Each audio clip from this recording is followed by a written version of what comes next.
చేస్తున్నాను. So one more celebrity. So చాలా మందికి ఈ హీరోయిన్ మనం పక్కన పెట్టేసాం. సో మన కాన్సెప్ట్ వచ్చేసి అసలు name she also believe numerology కాబట్టి జరిగిందని చెప్పవచ్చు కేవలం ఒక న్యూమరాలజీ ఒక పవర్ ద్వారా.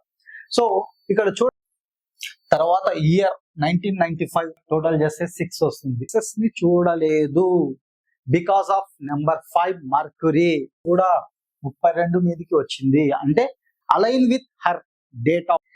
ఒక్కొక్క పేరులో 4-5 లెటర్లు యాడ్ చేసేస్తారండి. అస్సలు చలం చేస్తున్నారు.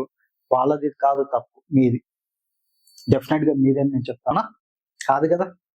సో దట్ ప్రీవియస్ వీడియోలో కూడా రాజ్ కుమార్ టార్గెట్ చేస్తున్నారు అనేది ఇక్కడ తెలుసుకోవాల్సిన మెయిన్ పాయింట్. ఇక్కడ చూడండి 38% మళ్ళీ well educated, well known, everything.